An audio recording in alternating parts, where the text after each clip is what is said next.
যেমন ইহুদিরা বলতো আল্লাহ তাআলা আসমান জমিন সৃষ্টি করতে যে ক্লান্ত হয়ে গেছে, এই জন্য শনিবারে বিশ্রাম নিয়েছে। আল্লাহর শানে এরকম গুস্তাখি কথা শুনলে যারা আল্লাহকে ভালোবাসে কত কষ্ট লাগে। আল্লাহ বলেন আপনি তাদের এই কথায় ধৈর্য ধারণ করুন।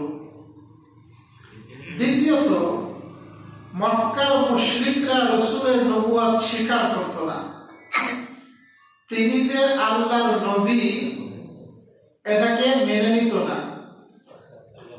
এই জন্য আল্লাহ রাসূল খুব ব্যথিত থাকতেন, কষ্ট পেতেন।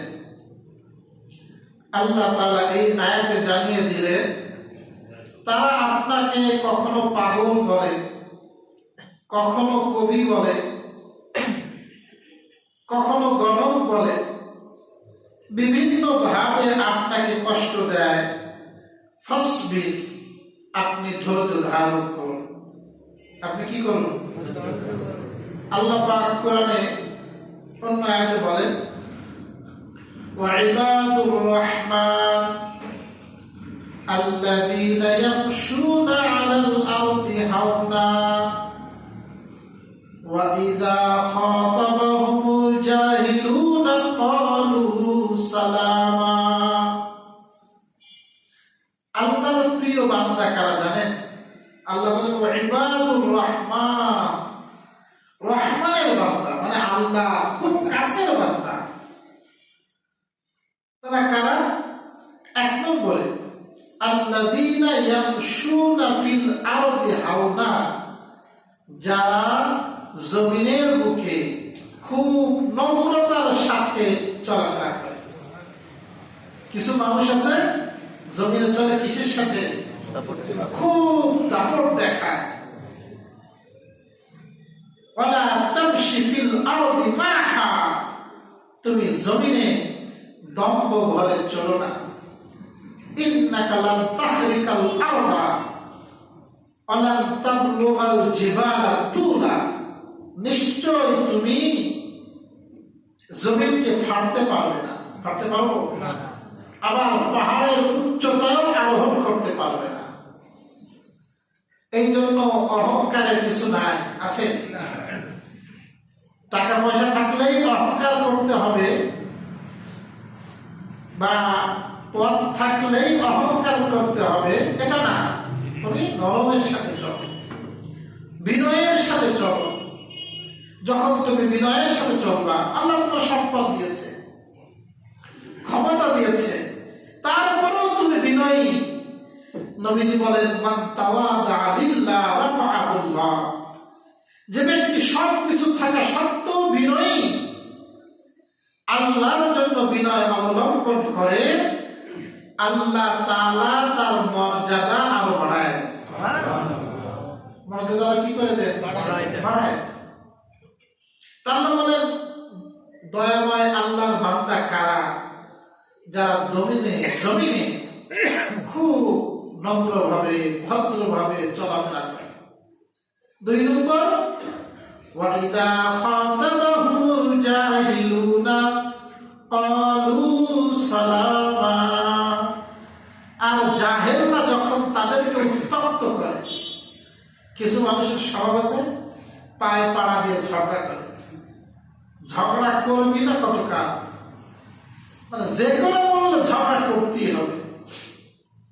আমার মায়ের কাছে একটা গল্প শুনছিলাম, মিথ্যে কথা নিশ্চয়, তাও একটু বলি শিক্ষা নিয়ে আর কি। এক মহিলা খুব ঝগড়াটে, ও ঝগড়া না করলে পেটে ভাত হজম হয় না। ও এক একজনের বাড়িতে যাবে আর ঝগড়া করবে, ওর কাজই হলো তাই।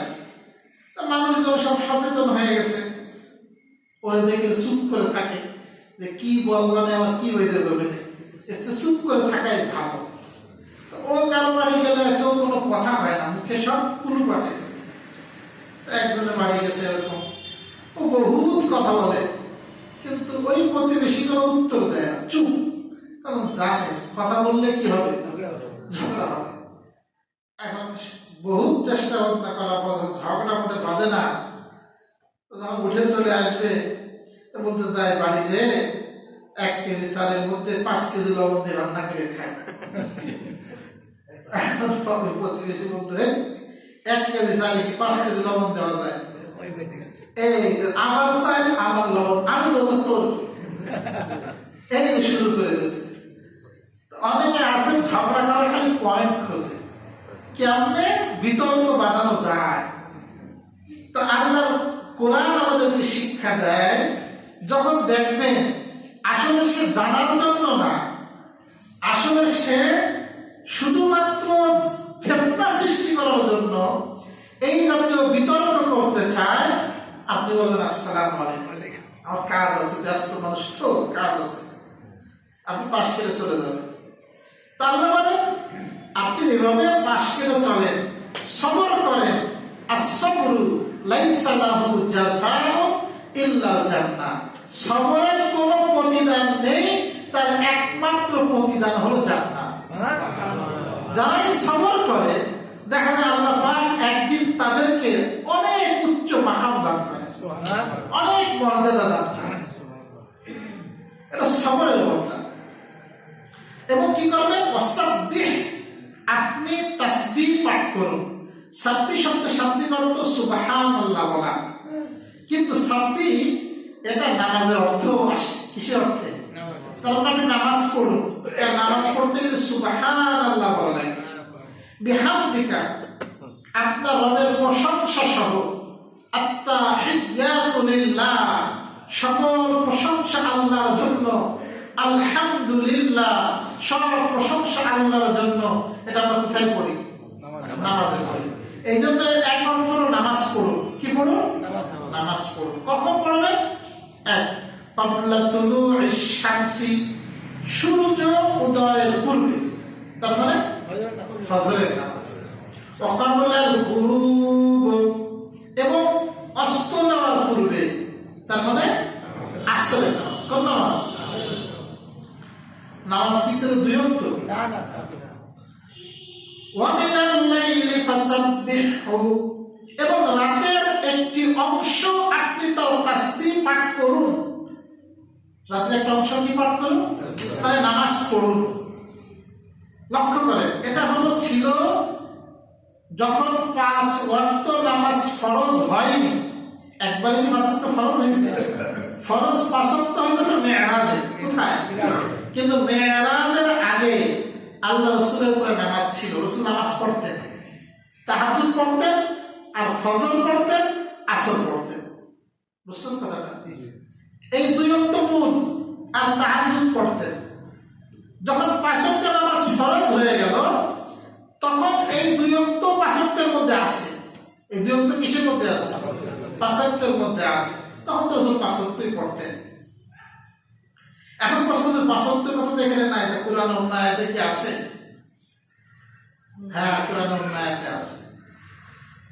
যেমন কোরআনে সূরা ইসরা, সূরার নাম কি? এর আয়াত নম্বর 78। কত নম্বর আয়াত? আল্লাহ তাআলা বলেন, আকিমিস সালাতা লিদুলুকিশ শামসি ইলা গাসাকিল লাইলি ওয়া কুরআনাল ফাজর। নামাজ কায়েম করো, লিদুলুকিশ শামসি, সূর্য ঢলে গেলে। কি গেলে? এটা কোন নামাজ? যোহর। এটা হলো মাগরিব। সূর্য পশ্চিমে ঢলে না, এটা হলো যোহরের নামাজ। ইলা গাসাকিল লাইল, রাত যখন আচ্ছন্ন হয়। এই রাতের নামাজের উদ্দেশ্য মাগরিব এবং ইশা। কে? ওয়া কুরআনাল ফাজর, এবং ফজরের নামাজ। কোন নামাজ? তাহলে কয়েকটা নামাজ পাওয়া গেল এখানে? 5 ওয়াক্ত, 4 ওয়াক্ত। যোহর, মাগরিব, ইশা, ফজর। এখানে তো 4 ওয়াক্ত, এখানে তো 5 ওয়াক্ত না। এবার আমরা আরেকটা আয়াতে চলে যাই, সূরা রূম 17 এবং 18 নম্বর আয়াত। ফাসুবহানাল্লাহি হিনা তুমসুনা ওয়া হিনা তুসবিহুন ওয়া লাহুল হামদু ফিস সামাওয়াতি ওয়াল আরদ ওয়া আশিয়্যান ওয়া হিনা তুযহিরুন। ফাসুবহানাল্লাহ, সুতরাং তুমি আল্লাহর তাসবিহ পাঠ করো, নামাজ পড়ো। হিনা তুমসুনা, যখন তোমরা সন্ধ্যা করো, কি করো? রাত করো। এই তুমসুনার মধ্যে আব্দুল্লাহ ইবনে আব্বাস রাদিয়াল্লাহু তাআলা আনহু বলেন মাগরিব আর ইশা আছে। কে কে আছে? ওয়া হিনা তুসবিহুন, এবং যখন সকাল করো। তারপরে কোন নামাজ? ফজরে। ওয়ালাহুল হামদু ফিস সামাওয়াতি ওয়াল আরদ, আল্লাহর জন্য সকল প্রশংসা আসমান এবং জমিনের। ওয়া আশিয়াত, এই যে আশিয়াত মানে আসরের নামাজ। কোন নামাজ? ওয়া হিনা তুজহিরুন, এবং যোহরের সময়। কোন সময়? তাহলে এখানে তুজহিরুন যোহর, আশিয়াত আসর, তুসবিহুন ফজর, এই তিন অক্ত স্পষ্ট। আর তুমসুনার মধ্যে মাগরিব আর ইশা। কে কে? ইশার নামাজের আয়াত আরো এক আয়াতে আছে, বুঝলেন কি কথা? ইশার নামাজ সুনাফাম মিনাল লাইল, কোন আয়াতে আসছে? রাতের অন্ধকারেও তুমি নামাজ আদায় করো। যাই হোক, কোরআনে আব্দুল্লাহ ইবনে আব্বাস রাদিয়াল্লাহু তাআলা আনহুকে জিজ্ঞাসা করা হয়েছিল কোরআনের মধ্যে কি 5 ওয়াক্ত নামাজের কথা আছে? উনি বললেন হ্যাঁ আছে। তখন বলা হলো কোন আয়াতে? তখন তিনি সূরা রুমের এই 17 এবং 18 নম্বর আয়াত বলছিলেন। কোন কোন আয়াত? যাই হোক প্রিয় ভাই, আল্লাহ তাআলা বলেন ওয়া মিনাল লাইলি ফাসাব্বিহু, এবং রাতেও তুমি তার তাসবিহ পাঠ করো। কখন? রাতে। ওয়া আদবারাস সুজুদ, এবং সিজদার পরে। কিসের পরে? সিজদার পরে। এর অর্থ হলো নামাজের পরে। কিসের পরে? তো নামাজের পরে আল্লাহর তাসবিহ পাঠ করা। কি পাঠ করা? নামাজের পরে তাসবিহের জন্য বিভিন্ন তাসবিহ আছে হাদিসে। যেমন একটা তাসবিহ আছে 33 বার সুবহানাল্লাহ পড়া, 33 বার সুবহানাল্লাহ, 33 বার আলহামদুলিল্লাহ পড়া, 33 বার আল্লাহু আকবার পড়া। কত হলো? আর একবার পড়া লা ইলাহা ইল্লাল্লাহ ওয়াহদাহু লা শারীকা লাহু লাহুল মুলকু ওয়া লাহুল হামদু ওয়া হুয়া আলা কুল্লি শাইইন কাদির। বুঝতে ভাই? তো রাসূল বলেন, সহিহ বুখারী হাদিস, যদি কোনো ব্যক্তি ফরজ নামাজের পরে এই 33 বার সুবহানাল্লাহ পাঠ করে, 33 বার আল্লাহ আলহামদুলিল্লাহ পাঠ করে, 33 বার আল্লাহু আকবার পাঠ করে, আর 100 পূর্ণ করে এই লা ইলাহা, এটা দ্বারা আল্লাহর নবী বলেন হুত্তাত খাতায়াহু ওয়া ইন কানাত মিসলা সাবাদিল বাহরি, বলে সমুদ্রের ঢেউ পরিমাণ, ফেনা পরিমাণ যদি তার গুনাহ হয়, আল্লাহ পাক তার গুনাহগুলোকে মাফ করে দেন। সুবহানাল্লাহ। এজন্য এটা আমরা ছাড়বো না। আকবার সুজুদ, আল্লাহ পাক আদেশ করেন সিজদার পরে, নামাজের পরে কিছু তাসবিহ পাঠ করতে হবে। আরেকটা তাসবিহ কথা আপনাদেরকে বলছিলাম, এটাও সহিহ বুখারীর হাদিস। রাসূল কারীম সাল্লাল্লাহু আলাইহি ওয়াসাল্লাম বলেন মান ক্বালা হিনা ইউসবিহু ওয়া ইউমসি সুবহানাল্লাহি ওয়া বিহামদিহি মিয়াতা মাররাতিন হুত্তাত খাতায়াহু ওয়া ইন কানাত মিসলা যাবালিল বাহর। সেখানে এক কথা, যদি কোনো ব্যক্তি সকালে আর বিকালে 100 বার সুবহানাল্লাহি ওয়া বিহামদিহি পাঠ করে, ওই ব্যক্তির গুনাহ সমুদ্রের ফেনা পরিমাণ হলে মাফ করে দেওয়া হয়। সকালে বিকালে 100 বার এক ব্যক্তি পড়া সুবহানাল্লাহি ওয়া বিহামদিহি। আরেকটা হাদিসের মধ্যে আসছে, যদি কোনো ব্যক্তি সকালে 100 বার সুবহানাল্লাহ পাঠ করে, কি পাঠ করে? আবার সন্ধ্যায় 100 বার সুবহানাল্লাহ, শুধু সুবহানাল্লাহ, কি বলবেন? আল্লাহ আপনি পবিত্র, আপনি আপনার পবিত্রতা ঘোষণা করছি, এই 100 বার পাঠ করবেন। নবী বলেন কিয়ামতের ময়দানে তার চেয়ে শ্রেষ্ঠ নেকি নিয়ে, আমল নিয়ে অন্য কোন ব্যক্তি উপস্থিত হতে পারবে না। সুবহানাল্লাহ। তবে ওই ব্যক্তি যে তারই মতো নিয়মিত 100 বার সকাল সন্ধ্যা সুবহানাল্লাহ পাঠ করছে, তাহলে আমরা এই নামাজের পরে সকাল সন্ধ্যায় আল্লাহর যে সমস্ত রাসূলের মাধ্যমে মাসনুন জিকির পাইছি, আমরা সেই জিকিরগুলো পাঠ করব। আল্লাহ তৌফিক দান করুন। আল্লাহ বলেন ওয়াসতামি' ইয়াওমা ইউনাদিল মুনাদি মিন মাকানিন করিব। ওয়াসতামি' মনোযোগ সহকারে শোনো। ইয়াওমা ইউনাদিল মুনাদি, যেদিন ঘোষণাকারী ঘোষণা দেবে, মিন মাকানিন করিব, নিকটবর্তী জায়গা থেকে। কোন জায়গা থেকে? নিকটবর্তী জায়গা। ঘোষণাকারীদের উদ্দেশ্য তাফসীরে মাযহারি বর্ণনা হযরত ইসরাফিল আলাইহিস সালাম কে বড় বড় যে চারজন ফেরেশতা, তার একজন ফেরেশতার নাম কি? ইসরাফিল। এনার জিম্মাদারি হলো সিংহায় ফু দেওয়া। সিংহায় কি দেওয়া? উনি সিংহায় দুইবার, এক বর্ণনায় ফু দিবেন। একবার যখন ফু দিবেন পুরা পৃথিবী একেবারে তুলোধুনা হয়ে যাবে, পুরা পৃথিবী ধ্বংস হয়ে যাবে। আবার একবার ফু দিবেন, এই দ্বিতীয়বার ফু দিবেন উনি মসজিদে আকসার কাছে। কোথায়? তাফসীরে মারুফ কোরআনে আছে, মসজিদে আকসার পাশে একটা জায়গা, একটা পাথর সাখা, ওই পাথরের উপরে দাঁড়িয়ে হযরত ইসরাফিল সিংহায় ফু দিবেন। দ্বিতীয় ফু। এই দ্বিতীয় ফু উনার সিংহাটা এত বড় হবে, এত ছিদ্র হবে, একেবারে কিয়ামত পর্যন্ত যত মানুষ আসবে তত পরিমাণ ওই তোমার আপনার সিংহার মধ্যে ছিদ্র থাকবে। এবং যখনই উনি সিংহায় ফুক দেওয়ার আগে উনি একটা ঘোষণা দেবেন। কি ঘোষণা দেবেন? আল্লাহু আকবার।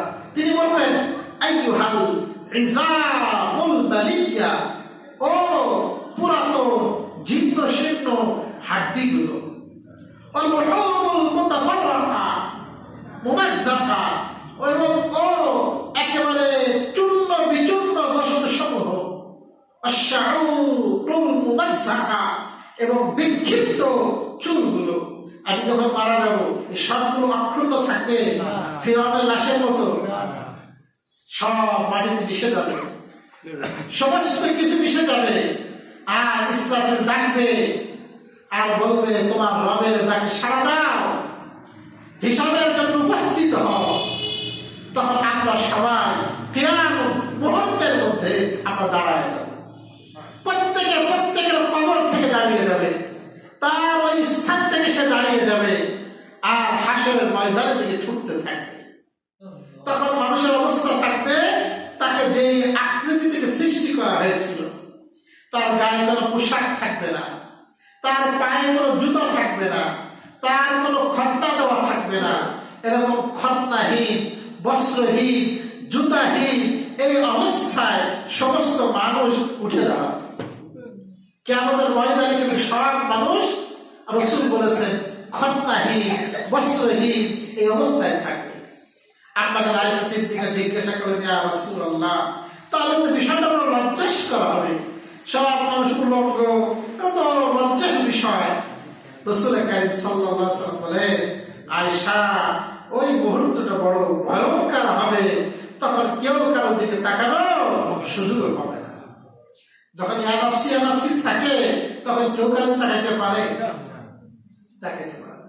ওই যারা হজে যায়, বাইতুল্লাহ তাওয়াফ করে, অনেক মেয়ে ছিল, এখন তো এত ভিড়, ওই মেয়ে ছিল গুতো দেয়, এত ভিড়, কিন্তু কারো কোনো খবরই নেই।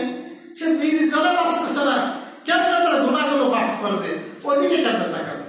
সামান্য বাইতুল্লাহ গেলে এরকম অবস্থা হয়, তা কিয়ামতের ময়দানে কি হবে? আল্লাহু আকবার। আল্লাহ বলেন, ওয়াসতামি' ইয়াওমা ইউনাদিল মুনাদি মিন মাকানিন করিব ইয়াওমা ইয়াসমাউনা আস-সাইহাতা বিল হক। যেদিন নিশ্চিতভাবে প্রত্যেকে ওই আওয়াজ শুনবে। ইসরাফিল যে সিংহায় ফু দিবে, ওই আওয়াজ প্রত্যেকটা ব্যক্তি শুনতে পাবে। এরকম না যারা আমার আওয়াজ রেল বাজারে আছে শুনতে পারতেছে, কিন্তু ওই ইসরাফিলের আওয়াজ প্রত্যেকের কানে কানে পৌঁছে যাবে। যালিকা ইয়াউমুল খুরুজ, ওই দিন হবে বের হওয়ার দিন। কিসের দিন? ওই দিন কোথা থেকে বের হবো আমরা? কবর থেকে। ইন্না নাহনু নুহয়ি ওয়া নুমীতু ওয়া ইলাইনাল মাসীর, নিশ্চয় আমি আল্লাহ জীবিত করি, আমি আল্লাহ মৃত্যু দিই, আমারই কাছে প্রত্যাবর্তন। ফিরা কার কাছে ভাই? আল্লাহর কাছে। আল্লাহই হায়াত দেন, আল্লাহই মউত দেন, আবার আমরা সবাই কার কাছে ফিরে যাব? আল্লাহর কাছে ফিরে যাব। ইয়াউমা তাশাক্কাকুল আরদু আনহুম সিরাআ, যেদিন এই জমিন ফেলে যাবে তাদের থেকে, আর তারা দ্রুত ভাবে একত্রিত হবে। যালিকা হাশরুন আলাইনা ইয়াসীর, সেটা হবে সমবেত বিশাল সমাবেশ, আর এটা আমার জন্য সহজ। আমার জন্য কি? আপনাদের কাছে বলেছে এত মানুষ কেমনে আল্লাহ জমা করবেন, কিভাবে এত মানুষকে একত্রিত করবেন? আল্লাহ বলেন এইভাবে একত্রিত করা, সব মানুষকে কবর থেকে উঠানো, এক জায়গায় করা আমি আল্লাহর জন্য সহজ। এটা কি? আল্লাহর জন্য সহজ। নাহনু আ'লামু বিমা ইয়াকুলুন ওয়া মা আনতা আলাইহিম বিজাব্বার। নাহনু আ'লামু, আমি আল্লাহ ভালো করে জানি, বিমা ইয়াকুলুনা, যা তারা বলে। আল্লাহর দুশমনরা নবীদেরকে, আল্লাহকে, নবীর অনুসারীদেরকে যে সমস্ত কটূক্তি করে, বাজে কথা বলে, বেশি কথা বলে, এর সংবাদ আল্লাহর কাছে আছে না নাই? আছে। আল্লাহ সব আল্লাহ বলেন আমি জানি। তার মানে কিন্তু নিশ্চিত আমি বিষয়টা দেখবা না। মানুষ বলে না ঠিক আছে আমার নলেজ আছে দেখবা না, তাহলে আমি কিন্তু জানি যা তারা বলে। ওমা আনতা আলাইহিম বিজাব্বার, আপনি নন তাদের উপরে জবরদস্তকারী। এরকম না আপনি দাওয়াত দিয়েছেন কিন্তু তারা শোনে না, আপনার কাজ হলো দাওয়াত দেওয়া, আমার কাজ কি? দাওয়াত দেওয়া। দাওয়াত দেওয়ার পরে যদি তারা না শোনে, এই জন্য আমার কোনো জবাবদিহিতা নেই। বুঝতে পারলাম না? কিন্তু যদি আমি দাওয়াতই না দিই তখন আমার জবাবদিহিতা আছে। তখন আমার কি আছে? তুমি বললাম না, আমার অনেক সময় বলে কি ও শুনবে না, বলে শুনবে না ঠিক আছে, সে নামাজ পড়বে না ঠিক আছে, কিন্তু আমি বলা থেকে বিরত থেকে আমি কেন সব থেকে বঞ্চিত হব? বুঝলেন ভাই? এই জন্য আমাদের করণীয় হলো আমি যখনই যাই পাবো সুযোগ মতো তাহলে বলবো আসেন না ভাই নামাজে যাই, আমি তাহলে নামাজের দিকে ডাকবো, ইমানের দিকে ডাকবো। রাসূলুল্লাহ সাল্লাল্লাহু আলাইহি ওয়াসাল্লাম আবু জাহেলকে, আবু জাহেল রাসূলকে বাইতুল্লাহ আসতে হলে আবু জাহেলের বাড়ি হয়ে আসা লাগতো। মসজিদের কাছে ছিল আবু জাহেলের বাড়ি। কার বাড়ি? আবু জাহেলের। মসজিদের হারামের একেবারে নিকটে ছিল আবু জাহেলের বাড়ি। আবু জাহেলের বাড়ি পার হয়ে রাসূলের বাড়ি যাওয়া লাগতো। নবীজি বাড়িতে গেছেন আপনারা যারা হজে গেছেন, ওমরায় গেছেন, বিশাল পাহাড়ের পাদদেশে, তো ওখান থেকে আসতে গেলে যে বিশাল ইন্টারন্যাশনাল পায়খানা, কি পায়খানা? এর সারা বাংলাদেশের বিশাল বিশ্বব্যাপী পায়খানা করে কত কদর। আবু জাহেলের বাড়িটা কি হয়েছে? পায়খানা হয়েছে। তো ওইটা হয়ে আসা লাগে। তা আল্লাহ রাসূল যতবার আসতেন ততবার আবু জাহেলকে দাওয়াত দিতেন। সুবহানাল্লাহ। তুমি মূর্তি পূজা করো না, শিরক করো না, এক আল্লাহ বিশ্বাসী হও। যতবার আসতেন ততবার কারে দাওয়াত দিতেন? দেখছেন অবস্থা? তাহলে আল্লাহ রাসূল দাওয়াত দিতে নিবৃত হন। রাসূল সবসময় দাওয়াতের কাজ করেছেন। আল্লাহু আকবার। প্রিয় ভাই, এই জন্য কোন ব্যক্তি যদি নামাজ না পড়ে আমাকে আল্লাহ হিসাব নেবেন না, কিন্তু যদি আমি দাওয়াতের কাজ না করি তাহলে আমাকে কিন্তু কি দেওয়া লাগবে? হিসাব দিতে হবে। অনেক সময় আমরা নিজেরা নিয়ে এত ব্যস্ত আমরা কাউকে নামাজে ডাকি না। আমরা যদি কাউকে নামাজে না ডাকি তাহলে পরবর্তী প্রজন্ম কেমনে নামাজে যাবে বলেন ভাই? তাই জন্য আমরা সবাই যখনই আমরা মসজিদে আসবো আমাদের আশপাশে সবাই সঙ্গী, ইমাম সাহেব সবার কাছে যেতে পারবে সম্ভব, কিন্তু আমরা সবাই যদি যার যার ক্ষেত্র থেকে এই দাওয়াতের কাজ করি দেখা যাবে কি ইনশাআল্লাহ মসজিদ ভরে যাবে। আমরা যদি মঙ্গলবার তাফসিরে আসি, আমরা যদি সময় আসার সময় একটু দাওয়াতের কাজ করি বা আসেন চলেন আমরা যাই, বসেই তো থাকি, আমরা কিছু সময় সেখানে কোরআনের অনুবাদ শুনি, কিছু সময় দোয়া শরীক হই। এভাবে যদি আমরা দাওয়াতের কাজ করি, 10 জনে বললে 1 জন তো আসবে, 2 জন তো আসবে। যদি কেউ নাও আসে, আপনি যে দাওয়াত দিলেন কোরআনের পথে, এই সওয়াবটা তো আমার জমা হয়ে যাবে। এজন্য আমরা যখন আসবো দাওয়াত দিয়ে আসবো, পারবো ইনশাআল্লাহ ভাই। সব সাথীদেরকে দাওয়াত দিয়ে আসবেন। আর আমার তো বলেছেন যে বিরিয়ানি রান্না করে খাওয়াই আপনাদের, আপনারা কষ্ট করে আসেন, কিন্তু আমার তো সে সামর্থ্য নাই। এতে মাঝে মধ্যে ইন্তজাম হয়, নিয়মিত ইন্তজাম হওয়া ভালো। দোয়া করে আল্লাহ আমাকে ইন্তজাম করে দিই, আমি বলেন সবাই তো আমা আনতা আলাইহিম বিজাব্বার। মানে একটু বড় ছেলে বললাম, আমি এতদূর কষ্ট করে যাই, আপনারা কিছুই দেন না।